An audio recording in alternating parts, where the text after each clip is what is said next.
ভিডিওতে আমরা পঞ্চম শ্রেণীর দ্বিতীয় পর্যায়ক্রমিক মূল্যায়নের বাংলার ১ নম্বর স্কুলের প্রশ্ন উত্তরগুলো আলোচনা করব। একের একে বলেছে বৃষ্টি কেমন করে আসে, তা নিয়ে গল্পটি কাদের মধ্যে প্রচলিত আছে? লেপচা উপজাতির মধ্যে প্রচলিত আছে। একের দুই, দ্বিতীয়বারে চাষের সময় কুমির কি নিতে চেয়েছিল? দ্বিতীয়বারে চাষের সময় কুমির মাটির নিচের অংশ নিতে চেয়েছিল।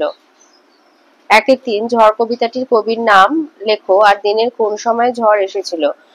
ঝড়ের লেখিকা হলেন, ঝড় কবিতার কবি হলেন মৈত্রেয়ী দেবী। ঝড় কবিতার কবি হলেন মৈত্রেয়ী দেবী। আর দিনের কোন সময় ঝড় আসে? দুপুরবেলায় ঝড় আসে। একের চার, শূন্যস্থান, মাঠ মানে তো সবুজ প্রাণের শাশ্বত এক দ্বীপ। একের পাঁচ, মধু আনতে বাঘের মুখে গল্পে কোন ঋতুর কথা বলা হয়েছে? বসন্ত। একের ছয়, রবীন্দ্রনাথ ঠাকুর কত সালে নোবেল পুরস্কার পান? ১৯১৩ সালে। একের সাত, ফণিমনসা বনের পরি পাঠ্যে ফণিমনসা শেষে কেমন পাতা চেয়েছিল? শেষ পর্যন্ত ফণিমনসা নিজের জন্য তার সে আগের কাঁটা ভরা ছুঁচলো পাতা চাইল। একের আট, ঘর বাড়ি এটি কি ধরনের বচন? এটা বহু বচন। একের নয় দিয়েছে লিঙ্গ পরিবর্তন করো ঠাকুর ঠাকুরানী আর বেনে বেনে বউ। একের ১০ বলেছে বচন পরিবর্তন করে বাক্যটি পুনরায় লেখো। বাক্যটা বলেছে গরুটি মাঠে ঘাস খাচ্ছে, এখানে হবে গরুরা বা গরুগুলি মাঠে ঘাস খাচ্ছে। ২ এর একে দিয়েছে রাজ্যে অভাব এবং কষ্টের কারণ কি ছিল বলে ব্যাঙের মনে হলো।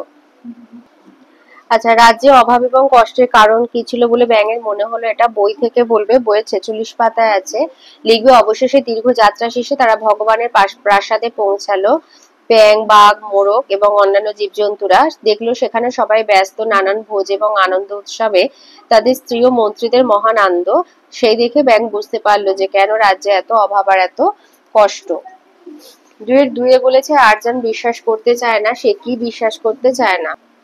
এখান থেকে লিখবে যে ট্যাকের দিকে সামনেই একটা গরান গাছ, তার ওপাশে হেদবনের ঝোপ। গরান গাছে মধুর চাক দেখে ধনাই ওদের দিকে চিৎকার করে বলল, আরে আর একটা চাক পেয়েছি, বলেই একবার সেদিকে তীক্ষ্ণ দৃষ্টি দিয়ে পর মুহূর্তে বলল, না রে, এতে মধু নেই।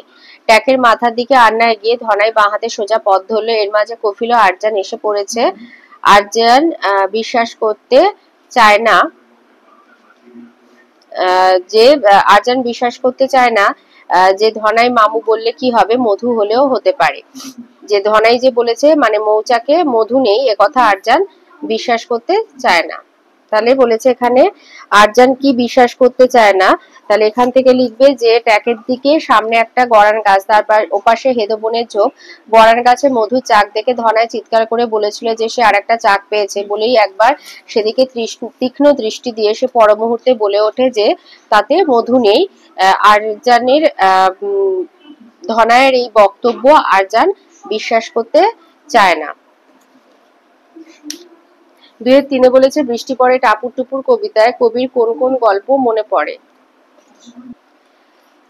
মনে পড়ে সুয়োরানী দুয়োরানীর গল্প, কঙ্কাবতীর অভিমানী কঙ্কাবতীর গল্প, আর হচ্ছে শিব ঠাকুরের গল্প। তাহলে দুয়োরানী সুয়োরানীর গল্প, অভিমানী কঙ্কাবতীর গল্প আর শিব ঠাকুরের গল্প। ২-৪ একে দিয়েছে লিঙ্গ পরিবর্তন করে বাক্যটি পুনরায় লেখো। বুদ্ধিমান হলে তুমি ঠিক অঙ্কটি করতে পারবে। এটা বুদ্ধিমানের বিপরীত লিঙ্গ হচ্ছে বুদ্ধিমতী, তাহলে লিখবে বুদ্ধিমতী হলে তুমি ঠিক অঙ্কটি করতে পারবে। ২-৪ বলেছে শুদ্ধ করে বাক্যটি পুনরায় লেখো। লিখে বাক্যটা বলেছে চাঁদেরা আকাশে ঝলমল করছে, এটা হবে চাঁদ আকাশে ঝলমল করছে। ৩-এর একে দিয়েছে ফণিমনসার কিভাবে সুবুদ্ধি হয়েছিল লেখো। লিখবে নিজের চেহারা নিয়ে সন্তুষ্ট না থেকে ফণিমনসা বনের পরীর কাছে সোনার পাতা, কাচের পাতা এবং সবশেষে পালং শাকের মতো কচি নরম সবুজ পাতা চায়, কিন্তু বিভিন্ন ঘটনায় সেই সব পাতা নষ্ট হয়ে যায়। প্রতিবারই তার ন্যাড়া হাড় চিরচিরে দশা হয়। ফণিমনসা তখন বোঝে যে নিজের চেহারার অবস্থায় অসুখী হওয়ার ফলে সে বারবার দুর্দশায় পড়েছে। এভাবেই তার সুবুদ্ধি হয় এবং তাই বনপরীর কাছে নিজের কাঁটা ভরা ছুচালো পাতায় প্রার্থনা করে। ৩-২ বলেছে মায়াতরু কবিতায় গাছটিকে মায়াতরু বলা হয়েছে কেন? লিখবে মায়াতরু শব্দটির অর্থ মায়াবী গাছ। কবি একটা নির্দিষ্ট গাছকে দিনের বিভিন্ন সময় বিভিন্ন রূপে দেখেন। গাছটিকে কখনো ভূত, কখনো রাগে ঘাড় ফোলা ভাল্লুক কখনো হীরের মাছের তৈরি মুকুট, আবার কখনো রূপোলি ঝালর বলে কবির মনে হয়, তাই কবিতায় গাছটিকে মায়াতরু বলা হয়েছে। 4 দিয়েছে অবসর সময় তুমি কি করতে ভালোবাসো তা জানিয়ে বন্ধুকে একটি চিঠি লেখো।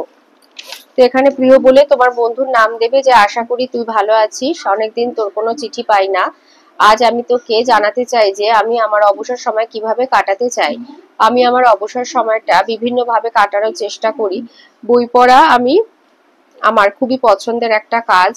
যে কোনো ভালো বই পড়ার জন্য আমি সময় বের করে নিতে পারি। এছাড়া গান শোনা, গান করা বা বন্ধুদের সাথে আড্ডা দেওয়া আমার খুবই প্রিয়।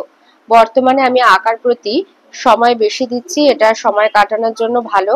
আশা করি তুইও বা তুমিও তোমার অবসর সময় ভালো করে কাজে লাগাও। আর বলার কিছু নেই, শীঘ্রই দেখা হবে। আচ্ছা, এটা তুমি না লিখে তুই করে দেবে।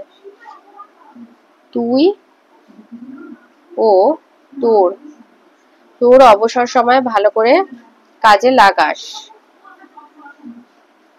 আর বলার কিছু নেই, শীঘ্রই দেখা হবে ইতি বলে এখানে তোমার নাম আর ঠিকানা দিয়ে দেবে।